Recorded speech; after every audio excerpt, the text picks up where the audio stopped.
Hey there, and welcome back to Start Adventuring, a channel dedicated to empowering new role players to break down their barriers and just start adventuring. I'm Baxter.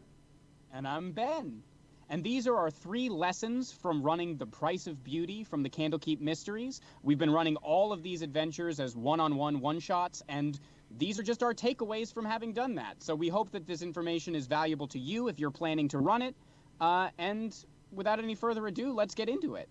Our first point is don't focus too much on ending the adventure as either the DM or the player. And if you're the DM and you feel like the adventure is going extremely quickly because either the player they missed a few roadblocks or they were able to navigate around certain things, it's better to put up some other roadblocks to help negate that ramp up and help kind of ease the pace up a little bit, opposed to what I did, which was pour lighter fluid on it, which just accelerated it to a very quick session. Yeah, I feel like with these adventures, many of them don't really presuppose what the story is. You and I have had a tendency to, rightfully so, introduce structure in order to make them work, especially in a one-on-one context and in a faster-paced context. But for you at home running the adventure, make sure that, again, it is flexible to be changed by what the players are doing. That's the whole purpose of Dungeons and Dragons. And if you're hyper-focused on getting them to some set point, I think that it can make the creativity and the collaborative nature of it sort of stifled. Bags, would you agree with that? Yeah, I think what it comes down to for me is it's about the journey, not the destination. And there is a little bit of, especially or particularly in one shots, you have to realize it's one shot. It's going to end at the end of the session no matter what. Like, that's just it. That is inevitable. So this idea that, like, you should really try and have as much meat in the center as you can as a player and DM. In our respect, sometimes, it's difficult to suss out exactly what that looks like, to be both entertaining as well as fun for the people playing. But I do think that there is, in this specific module, I do think that there's a lot that can be done to slow it down. I just, with the way that I had built it and the way that it was going, there were a few places that I felt like could be edited some. You and I have already talked about that. If you're interested in that, we kind of go in depth in that in the Patreon video this week, of some suggestions and things that I said that I would have done differently. But inherently, I think the takeaway is if you feel like the narrative is going too quickly because either the player or the DM is too focused on the end of it, try and, as a player or a DM, use the power that you have to pull back on that throttle. Especially considering that this adventure takes place in a kind of halfway house, right? It's a place where anybody could show up. So you could introduce different kinds of characters or things to complicate the situation, or create choices for the players, beyond just trying to immediately introduce the get out of here element of it, right? Because in this particular adventure, there's a distinct switch where it goes from you're safe in this place to you need to get out of this place. And how you manage telling your player that they need to get out will fundamentally alter how the adventure feels when you're running it. I agree. And a lot of that, too, will come down to just the session zero and knowing what your player is motivated by, as well as just kind of time, right? Some things take time. The second major lesson or takeaway that we have from this adventure is to not be afraid to homebrew the NPCs and how you're role-playing them. The module gives a ton of information. After we had ran it, I took a look at the module. It gives a ton of information about the three sisters and how to roleplay them, which is helpful and inspirational. But I also understand, and I think, Baxter, you can speak to this more directly, how all of that information could feel overwhelming or like something you have to memorize.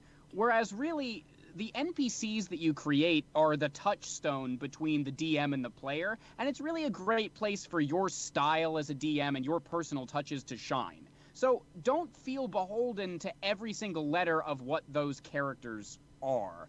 Baxter, I don't know if you want to speak to your process running the adventure or something in that regard.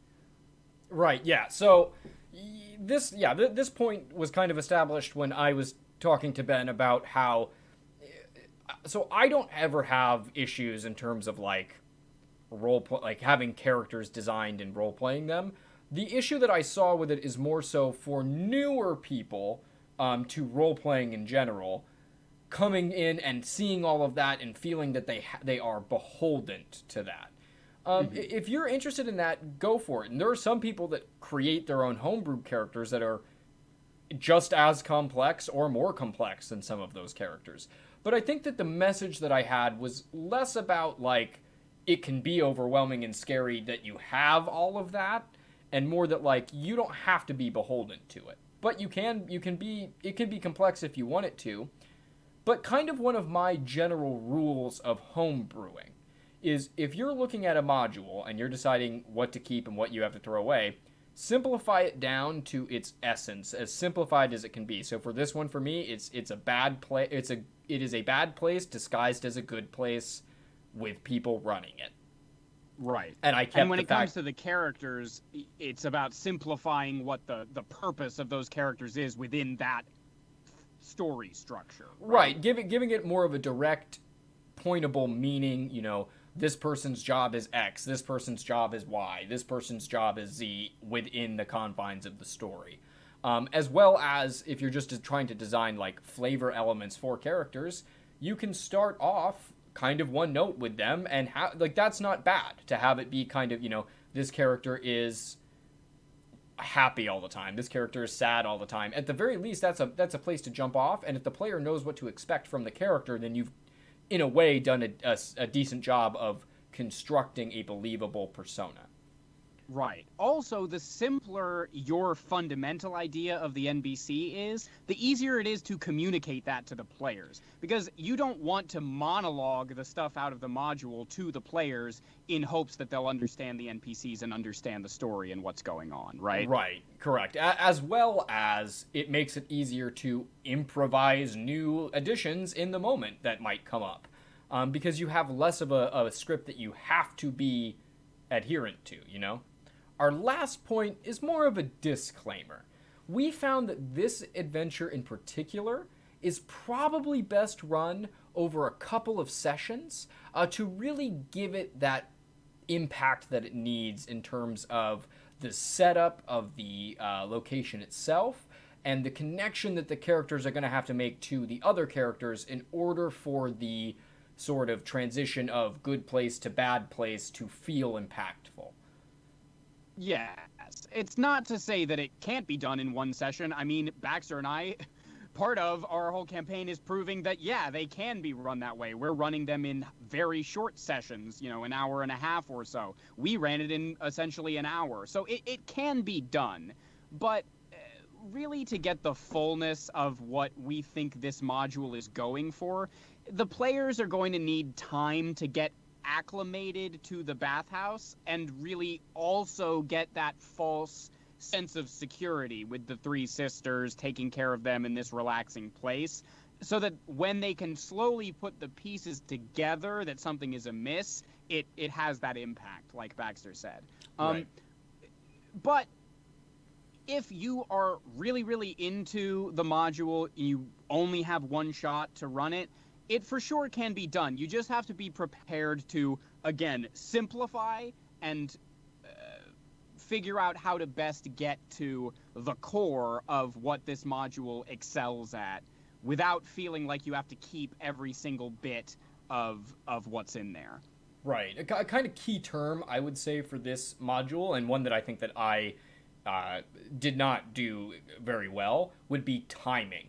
There's a lot of timing importance in this module. When the reveal happens, how long they are without that information, how long it takes for them to get to that conclusion afterward. There's a lot of very specific timing elements in this module that I don't think are inherently present within like the way that it's constructed. It's not extremely apparent when those are supposed, quote unquote, to happen. And I think that's something that will, in some ways, make or break this module.